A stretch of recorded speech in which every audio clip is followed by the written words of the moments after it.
वासुदेवाय। श्री हरि की जय। भगवान विष्णु की जय। सत्यनारायण भगवान की जय। चंद्र देवता की जय। राधे राधे दोस्तों, आज मैं आपके लिए लेकर आई हूँ शरद पूर्णिमा की व्रत कथा, उसका महत्व एवं पूजा विधि। अगर आपको इसकी पूरी जानकारी चाहिए तो इस वीडियो के अंत तक बने रहें और पूरी कथा सुने। दोस्तों, धार्मिक मान्यताओं के अनुसार शरद पूर्णिमा की रात देवी लक्ष्मी पृथ्वी का भ्रमण करती है। कहा जाता है कि जो रात में धन की देवी की पूजा करता है उसके ऊपर माँ लक्ष्मी अपनी कृपा बनाए रखती है और उन पर धन की कमी कभी नहीं होती। शरद पूर्णिमा पर चंद्रमा की 16 कलाओं से परिपूर्ण होता है। आइए जानते हैं इस साल शरद पूर्णिमा कब है, क्या शुभ मुहूर्त है और उसका क्या महत्व है। तो आइए वीडियो की शुरुआत करते हैं। दोस्तों, शरद पूर्णिमा की रात को खीर बनाकर चांदनी में रखने की परंपरा है। माना जाता है कि चांदनी की किरणों से खीर अमृत के समान हो जाता है और इसे खाने से स्वास्थ्य लाभ होता है। दोस्तों, अश्विन माह में आने वाली पूर्णिमा को शरद पूर्णिमा कहा जाता है। इस पूर्णिमा को कौमुदी, कोजागरी पूर्णिमा या रास पूर्णिमा के नाम से भी जाना जाता है। शरद पूर्णिमा के दिन चंद्रमा धरती के सबसे निकट होते हैं। यह पर्व रात में चंद्रमा की दूधिया रोशनी के बीच मनाया जाता है। ऐसी मान्यता है कि पूरे साल में केवल शरद पूर्णिमा के दिन ही चंद्रमा अपनी 16 कलाओं से परिपूर्ण होते हैं। हिंदू धर्म में शरद पूर्णिमा का विशेष महत्व है। ऐसी मान्यता है कि शरद पूर्णिमा का व्रत करने से सभी मनोकामनाएं पूर्ण होती है। दोस्तों, शरद पूर्णिमा का चांद और साफ आसमान मानसून के पूरी तरह चले जाने का प्रतीक है। कहते हैं कि यह दिन इतना शुभ और सकारात्मक होता है कि छोटे से उपाय से बड़ी विपत्तियां टाली जा सकती है।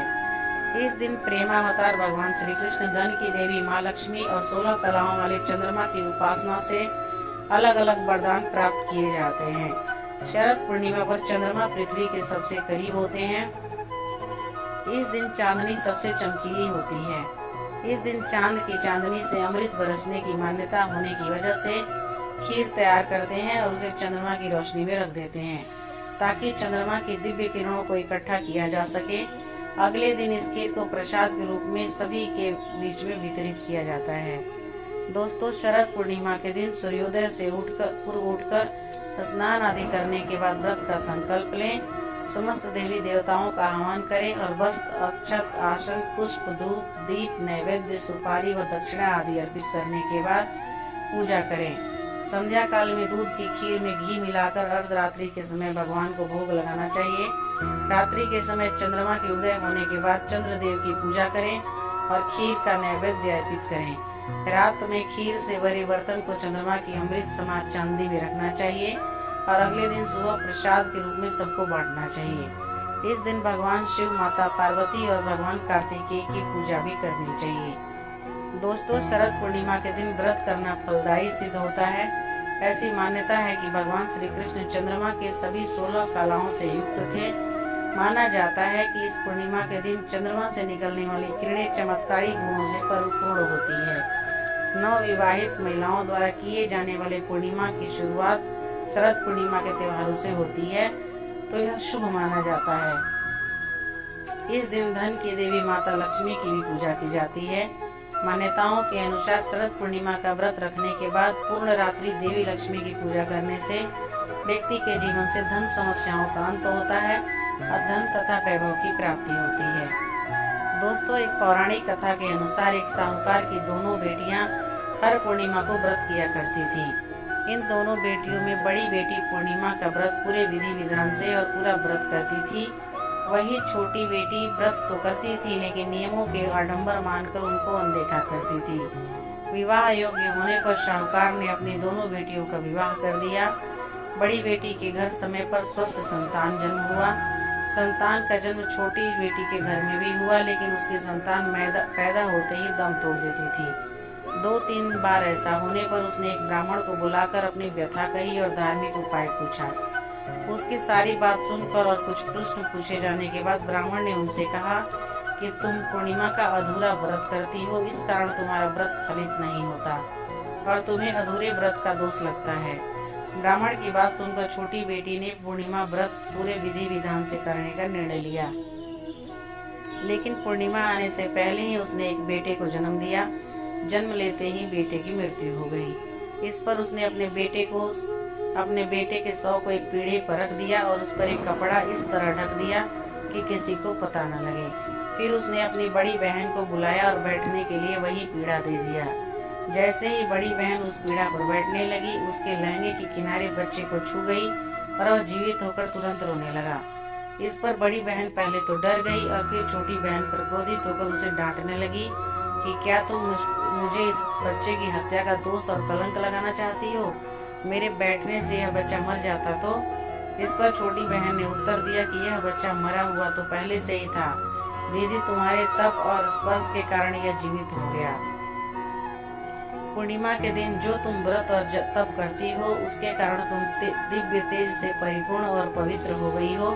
अब मैं भी तुम्हारी तरह व्रत और पूजन करूंगी। इसके बाद उसने पूर्णिमा व्रत विधि पूर्वक किया और इस व्रत के महत्व और फल का पूरे नगर में प्रचार किया। जिस प्रकार माँ लक्ष्मी और श्री हरि ने साहूकार की बड़ी बेटी की कामना पूर्ण कर सौभाग्य प्रदान किया, वैसे ही हम सब पर भगवान की कृपा बनी रहे। दोस्तों, माँ लक्ष्मी की प्रिय वस्तुओं में से एक मानी जाती है सफेद कौड़ियाँ। कहते हैं शरद पूर्णिमा की रात को सफेद कौड़ियों को खेल माँ लक्ष्मी को सबसे ज्यादा पसंद है। इसलिए ऐसा कहा जाता है कि शुभ शगुन करने के लिए शरद पूर्णिमा की रात को सफेद कौड़ियों से अवश्य खेलना चाहिए। माँ लक्ष्मी को पान भी बहुत पसंद है, इसलिए उनकी पूजा में पान का पत्ता जरूर रखा जाता है। शरद पूर्णिमा के दिन माँ लक्ष्मी की पूजा में पान जरूर रखें और बाद में यह पान प्रसाद के रूप में घर के सभी लोगों के बीच में बांट दें। मान्यता है कि पान का यह उपाय आपको घर धन से भर देगा। मान्यता है कि शरद पूर्णिमा की रात को अमृत वर्षा होती है, इसलिए रात को कुछ घंटों के लिए चंद्रमा की रोशनी में जरूर जाएं। रात को कुछ घंटे चांद की रोशनी को खीर में रखने के बाद उसे उठा लें और माँ लक्ष्मी को सबसे पहले अर्पित करें और उसके बाद प्रसाद के रूप में परिवार के सदस्य को बांटें। शरद पूर्णिमा पर अष्ट लक्ष्मी का पूजन बेहद शुभ फल प्रदान करने वाला माना गया है। इसके लिए आप सुपारी का एक बेहद साधारण मगर असरदार उपाय आजमा सकते हैं। आपको ये करना है कि सुपारी को कलावे से लपेटकर उसे माँ अष्ट लक्ष्मी को अर्पित करें और उसके बाद इस सुपारी को अपने धन के स्थान पर रख दें। ऐसा करने से आपकी तिजोरी कभी खाली नहीं रहेगी। दोस्तों, जब द्वापर युग में भगवान श्री कृष्ण का जन्म हुआ तो माँ लक्ष्मी राधा रूप में अवतरित हुई। भगवान श्री कृष्ण और राधा की अद्भुत रासलीला का आरंभ भी शरद पूर्णिमा के दिन ही माना जाता है। शैव भक्तों के लिए शरद पूर्णिमा का विशेष महत्व है। मान्यता है कि भगवान शिव और माता पार्वती के पुत्र कुमार कार्तिकेय का जन्म भी शरद पूर्णिमा के दिन हुआ था। इसी कारण से इसे कुमार पूर्णिमा भी कहा जाता है। लंकाधिपति रावण शरद पूर्णिमा की रात किरणों को दर्पण के माध्यम से अपनी नाभि पर ग्रहण करता था। इस प्रक्रिया से उसे पुनर्यौवन शक्ति प्रदान होती थी। चांदनी रात में 10 से मध्यरात्रि 12 बजे के बीच कम वस्त्रों में घूमने वाले व्यक्ति को ऊर्जा प्राप्त होती है। सोम चक्र, नक्षत्रीय चक्र और अश्विन के त्रिकोण के कारण शरद ऋतु से ऊर्जा का संग्रह होता है और बसंत में निग्रह होता है। अध्ययन के अनुसार दुग्ध में लैक्टिक अम्ल और अमृत तत्व होता है।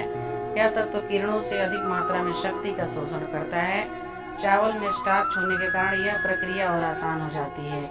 इस कारण ऋषि मुनियों ने शरद पूर्णिमा की रात्रि में खीर खुले आसमान में रखने का विधान दिया है। यह परंपरा विज्ञान में भी आधारित है। वैदिक शास्त्रों के अनुसार चंद्र ग्रह मन और औषधि के देवता हैं, जो शरद पूर्णिमा की रात 16 कलाओं से परिपूर्ण होते हैं, जिसके प्रभाव से पृथ्वी पर अमृत की वर्षा होती है।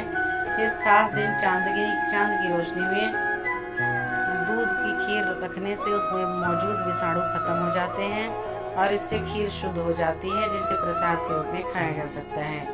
इसके अलावा दूध, चावल और चीनी के कारक भी चंद्रदेव हैं, इसलिए इनमें चंद्रमा का प्रभाव सबसे अधिक होता है। शरद पूर्णिमा की रात जब खुले आसमान के नीचे आप खीर को रखेंगे तो चंद्रमा की किरण से ये खीर अमृत तुल्य हो जाएगी। धार्मिक मान्यताओं के अनुसार इस खीर के सेवन से गंभीर बीमारी होने का खतरा भी टल जाएगा। तो दोस्तों, शरद पूर्णिमा की कथा, उसकी पूजा विधि, महत्व और उपाय आपको कैसा लगा, मुझे कमेंट करके जरूर बताइएगा। अगर आप मेरे चैनल पे नए हैं और अभी तक सब्सक्राइब नहीं किया है तो मेरे चैनल को जरूर सब्सक्राइब कर लीजिए, ताकि मैं जब भी कोई वीडियो डालूं आपके पास नोटिफिकेशन आए और आप मेरी वीडियो को देख पाएं और सुन पाएं। लेकिन अगर आपने मेरे चैनल को पहले से ही सब्सक्राइब कर लिया है तो दोबारा से